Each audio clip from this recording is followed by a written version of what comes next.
So you're interested in the content creation space. You might be a medical student, a doctor, a lawyer, an investment banker. You might be in the VC space. You're a professional. How can you get started in the content creation space? You want some ideas and that's why you're here. So let's kick it off. Abdul, how can professionals start their content creator journey? So I think the first thing to know is professionals have so much knowledge, experience, insights they can share. I think professionals tend to think that the content creator or creating content isn't for them, right? Because when you think of a content creator, you don't think of a professional like a doctor or a banker or a lawyer. One of the things that we say is everyone's got something to teach, everyone's got experience, everyone can have value to share. I think the easiest way is obviously going to Peerr. Creating a blog, creating an article. And one of the most common ways is sharing expertise or knowledge about your industry, your career, right? It may be helping people that are senior to you. It may be helping people understand more about investment banking. How does it work? What's the difference between JP Morgan and Goldman Sachs or a Barclays Bank, or stuff that's about your industry that you know people are keen to learn more about, right? Yeah. And it's not generic stuff, right? It's stuff from your own experience, from your own insights, from your own knowledge that people can resonate and reflect on. Exactly. I like how you started off with the modality. I think that's a very important point. So if you're thinking about creating content, the easiest modality that you could choose is written content, right? Is to write a blog, an article, you can call it. You can call it Twitter threads. You can call it LinkedIn posts. Whatever you call it, it's actually just written content. Okay, and you can put it out there and you can write about, as you said, your industry, explain your industry, explain insights on your industry. You might be a criminal lawyer and you might want to explain the different legal terms and legal aspects, right? Or you might be in the VC space and you might want to teach a little bit how pitch decks should be designed, right? So you can talk about your expertise. You can write about your expertise and talk about that. In terms of other modalities that you can do, right, you can, of course, get in front of a microphone and do it as a podcast. I think podcasting is easier than doing YouTube videos, right? Because you don't need a camera.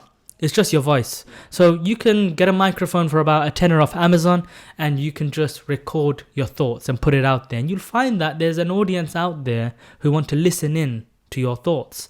So like you said, sharing your experience, your insights, your perceptions, what you think, what your personal opinion is a place to get started, right? What's another way that you can get started on? So something that's popular and I've always found it personally beneficial is tutorials and kind of those how-to guides, right? It's really popular in medicine, how to get into medical school, how to get into, let's say, cardiology, how to become a surgeon. But I think we can take a step further for professionals. And on Peerr, you can do it in two ways. You can write it as an article or blog, how to get into banking, how to do well in your interview, how to do well in the assessment center. And if you really want to build on that, right, you can do a course. You can guide them through videos, through text, through modules. And I think there's a lot of value in breaking something complex down into chunk size or bite size stuff, right? Micro learning is on the rise. And I think Peerr is an excellent place to do it, right? Yeah. So teaching is something that people find so rewarding because you're helping someone upskill, you're helping someone achieve something, okay? And a lot of people are skilled in something, right? If you're a medical student, right, say you're in third year and you've done your OSCEs, right, there'll be second years who want to know what OSCEs are, how to get past OSCEs.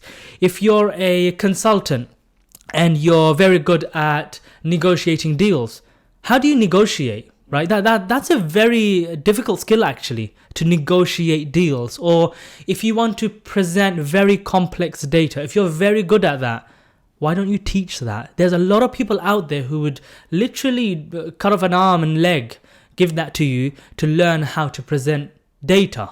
Okay, because we have to do it in a lot of our jobs. And if you can help us become one of the excelling people that can present data like that good, right, to an audience, then they'd happily learn from you.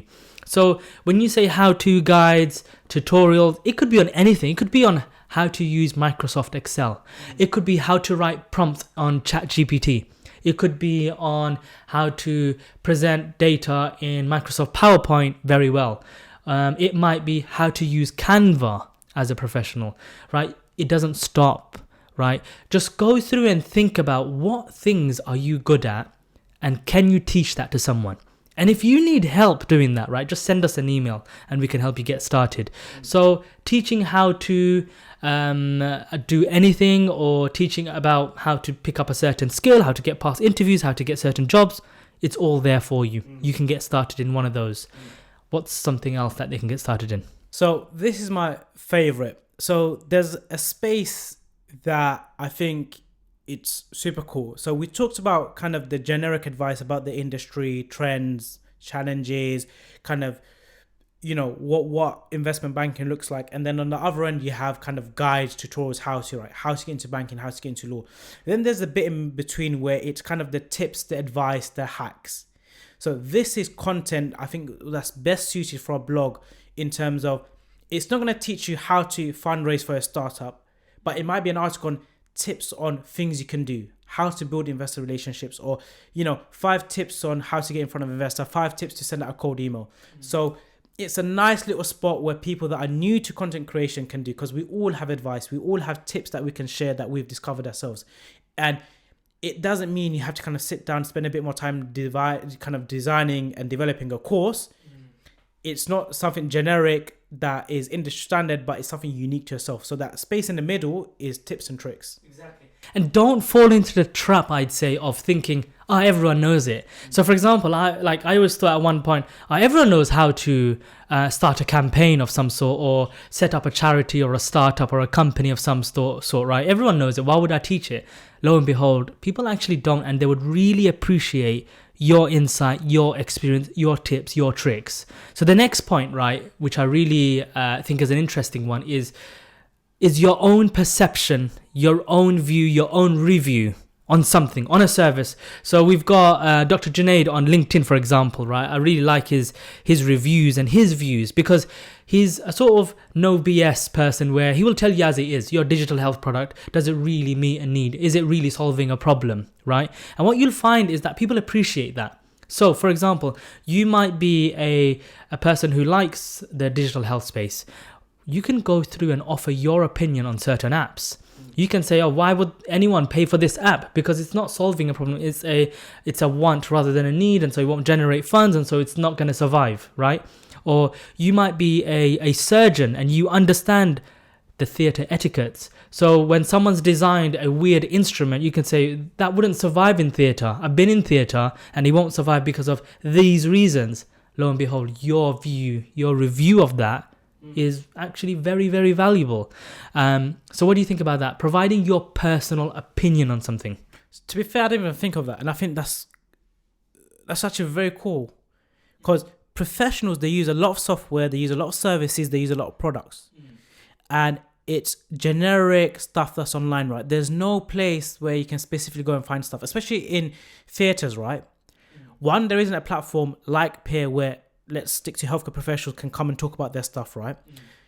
Now imagine a place where you can talk about different devices, different tools, different laparoscopic instruments. Like, you just unlocked a new genre of content creation that's valuable, right? So Peerr isn't a place where it's generic stuff of views, engagement. It's a place where you can value, you can excel in your careers. So product reviews and genuine kind of testimonials is actually a good shout.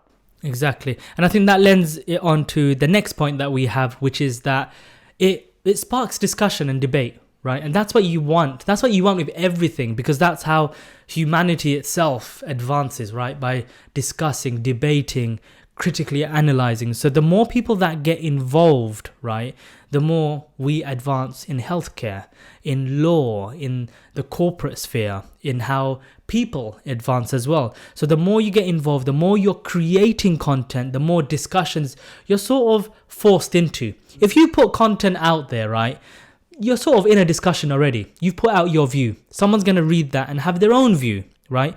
And they can disagree, it's fine. Or they can agree, it's fine. But you guys can also come together and discuss, debate, and advance your views, right? So one of you guys might have an outdated view, right? Where You don't know about certain evidence that's been published, right? So you've held X view, and Y person comes along and knows about that data. Lo and behold, you've just updated your news. And we've talked about it in the previous video about it being a perk, that being a content creator keeps you up with the evidences, with the data, with the trends that are out, with the industry news that's out there. So you naturally are forced into discussion, debate, and advancement. Anything else to add to that? No, I think you summed up proper well. I think content creation, there's so much depth, variety, diversity. We tend to think of it YouTuber, Instagram, whereas I feel there isn't much information in terms of what professionals like doctors and bankers can do when it comes to creating content. Exactly. So, as we've said before, and I'm going to say it again, all professionals, right? In the future, you're going to have your career and you're also going to have some sort of content stream. The place to get started on is on our site, obviously, I'm going to say www.peerr.io. Check it out. We've already got doctors on there, accountants on there. We've got consultants on there. It's starting. The wave is starting on Peerr. So join before it's too late. Anyways, thanks for watching and we'll see you next week.